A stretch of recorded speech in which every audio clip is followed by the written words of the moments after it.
Julia. Memang sedangkan menunaikan ibadah hajinya kapan Mbak? Sudah dari kemarin hari Jumat Bu, diantarkan ke bandara Bu. Jadi diantarkan sampai bandara gitu ya Mbak? Ya Bu. Masya Allah, semoga menjadi ibadah haji yang mabrur dan mabrur ya Mbak. Amin Bu, terima kasih ya Bu Diva untuk doanya. Sama-sama Mbak Julia. Oke, baik Mbak. Di sini Mbak Julia sebelumnya sudah pernah konseling belum? Belum Bu, baru ini pertama ini konseling dengan Ibu. Oke, baik. Mbak Julia ketahui ya, Ibu terangkan dulu ya konseling itu apa. Konseling adalah bantuan profesional yang diberikan konselor kepada konseli agar konseli ini mampu memecahkan suatu masalah yang dihadapinya. Nah, di mana nanti Ibu sebagai konselor dan Mbak Julia sendiri menjadi konselingnya. Gimana Mbak? Ya Bu, saya sudah paham. Oke, sehubungan dengan Mbak Julia datang ke sini, apakah ada yang ingin Mbak Julia ceritakan kepada Ibu? Saya ingin bercerita, tapi saya agak malu dan takut Bu. Baik, tenang saja Mbak. Ya, apa yang Mbak ceritakan nanti itu akan Ibu jaga baik-baik. Nah, di dalam konseling ini ada beberapa asas. Nah, salah satunya yaitu asas kerahasiaan. Di mana Mbak Julia nanti cerita panjang lebar, nanti insya Allah cerita Mbak Julia itu akan aman di tangan Ibu karena hanya Mbak Julia, Ibu dan Allah yang tahu. Jadi dalam asas kerahasiaan ini dijamin aman ya Mbak. Iya Bu. Nah, yang kedua ada asas keterbukaan. Nanti di mana Mbak Julia itu saat bercerita itu terbuka ya Mbak, tidak boleh tertutupi. Terus yang ketiga ada asas kesukarelaan. Mbak Julia datang ke sini dengan sukarela atau dengan paksaan Mbak? Sukarela Bu. Alhamdulillah. Berarti Mbak Julia sudah menempuh asas-asas yang di dalam konseling ini karena Mbak Julia datang ke sini sudah datang dengan sukarela, dengan kedatangan dengan kemauan Mbak Julia sendiri. Oke, paham ya Mbak? Paham Bu. Oke, Mbak Julia, karena habis ini Ibu akan ada rapat, pertemuan kita ini dibatasi oleh waktu ya Mbak. Ya Bu. Dengan kita gunakan waktu 20 sampai 25 menit, apakah cukup Mbak? Cukup Bu. Oke, dengan adanya waktu yang singkat ini, semoga kita manfaatkan dengan benar-benar waktu yang ada ini. Nah, jika pada pertemuan ini masalah Mbak Julia belum terselesaikan, maka kita akan mengadakan perjanjian lagi untuk pertemuannya. Gimana Mbak? Ya Bu, setuju. Iya Mbak, oke. Baik, kita sudah menyepakati waktu yang telah digunakan dalam proses coaching ini. Nah, Mbak, sekarang Mbak Julia coba ceritakan masalah apa yang Mbak Julia hadapi Mbak? Jadi gini Bu, akhir-akhir ini saya tuh malas sekali gitu Bu mengikuti pelajaran, padahal saya ini ketua kelas Bu. Lalu apa yang membuat Mbak Julia itu merasa malas Mbak? Sebenarnya saya itu suka dengan pelajaran di kelas Bu, tapi setiap diberi tugas saya sering kayak lelah, ngantuk gitu Bu, kayak ya malas gitu. Oh, begitu ya Mbak. Tadi Mbak kan bilang suka pelajaran di kelas, tapi tadi saya dengar Mbak merasa lelah dan ngantuk saat diberi tugas. Nah, apa kegiatan lain Mbaknya juga merasakan seperti itu? Mungkin iya sih Bu. Itu artinya Mbak itu merasakan hal yang sama di kegiatan yang lain. Lalu saat Mbaknya lelah dan ngantuk, apa yang Mbak lakukan? Saya langsung pindah tempat Bu, saya langsung tidur karena terus saya langsung kayak semangat saya itu nggak ada gitu Bu. Kalau sudah diberi tugas tuh kayak malas banget saya gitu. Kayaknya Mbaknya ini sangat lelah dan ngantuk ya Mbak. Selain sekolah, kegiatan apa lagi yang Mbak ikuti di luar jam sekolah Mbak? Tidak ada Bu. Jadi hanya kegiatan sekolah ya Mbak? Yang Mbaknya ikuti itu? Iya Iya Bu, selain di sekolah itu hanya di rumah saja Bu saya. Terus kegiatan di rumah yang biasa Mbak Yulia lakukan itu apa saja, Mbak? Paling ya belajar, bantu ibu, kalau nggak gitu ya HP ya Bu, scroll-scroll gitu. Oh begitu ya Mbak. Tadi Mbak bilang selain belajar dan bantu ibu juga main HP ya Mbak? Iya Bu, saya tuh suka sekali Bu scroll-scroll sama lihat film Malaysia Bu. Kalau boleh tahu film Malaysia film apa Mbak itu? Lupa Bu judulnya, tapi saya tuh suka gitu film-film cinta di Malaysia itu kayak seru gitu Bu. Omongannya tuh seperti bahasa Indonesia, tapi dia tuh lebih kayak Melayu gitu Bu. Iya sih, orang Malaysia kan berbau Melayu gitu ya Mbak ya. Oke. Kalau Mbak Yulia nonton film Malaysia itu kira-kira sampai berapa jam? Biasanya sih saya sampai, kalau saya tuh lihat malam ya Bu, sampai-sampai saya tuh kadang nggak tidur Bu, jam 4 jam 5 tuh baru tidur Bu saya. Sampai jam 4 sampai jam 5 Iya. Mbak? Oh, sampai nggak tidur Mbak? Iya Bu. Mungkin dari itu Mbaknya itu mudah lelah, mudah mengantuk karena terlalu banyak menonton film sampai subuh ya Mbak itu. Iya Bu.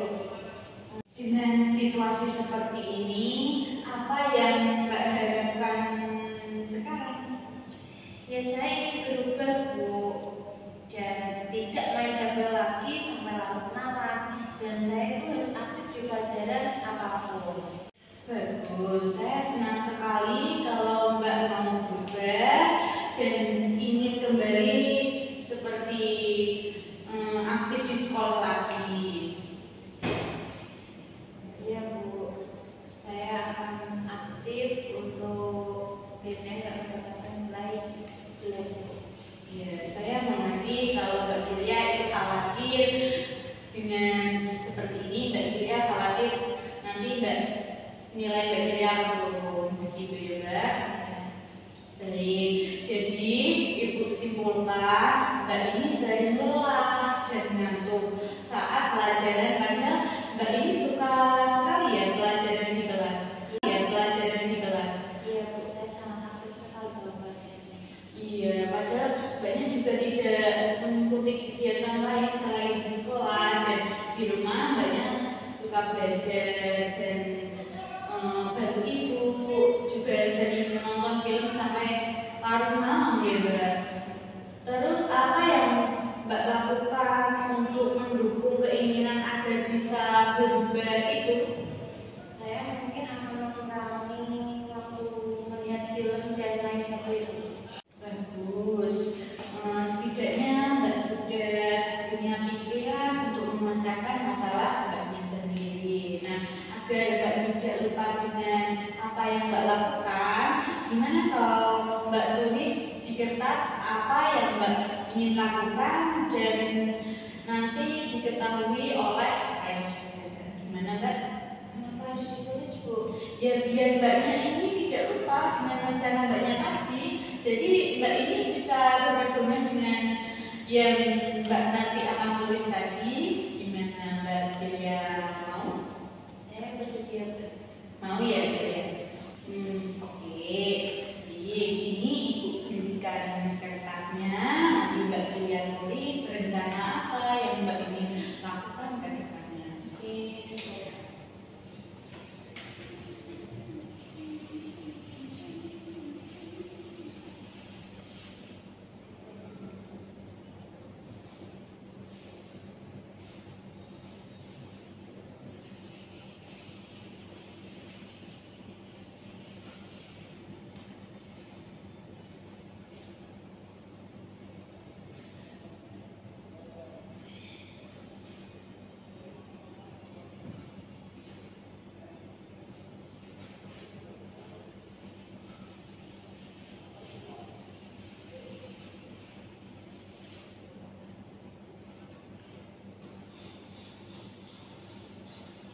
Sudah Bu. Oke, sudah ya. Sekarang ini Mbak Delia coba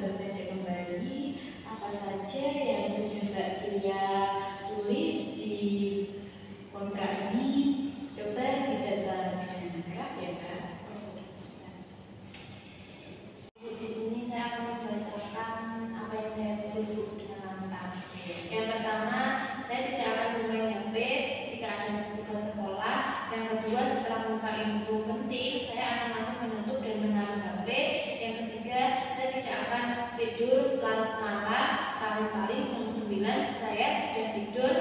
Yang keempat, tidak meminta tambahan jatah kuota ke orang tua jika kuota habis. Yang kelima, lebih banyak berkumpul dengan keluarga saat di rumahku.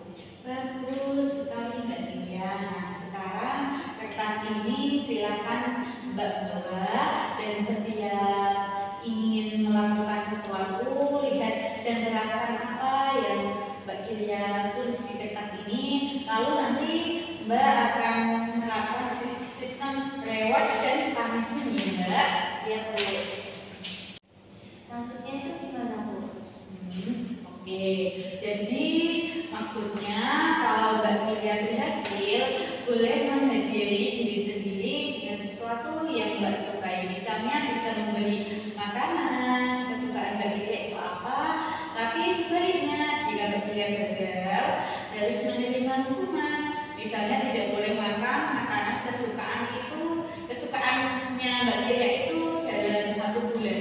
Nah, dan kontrak ini nanti harus Mbak laporkan pada saya setiap kegiatan yang Mbak lakukan. Gimana? Iya Bu, saya setuju. Oke, jadi mulai kapan Mbak melakukannya? Secepatnya ya Bu ya, mungkin besok. Bagus, lebih cepat lebih baik ya Mbak.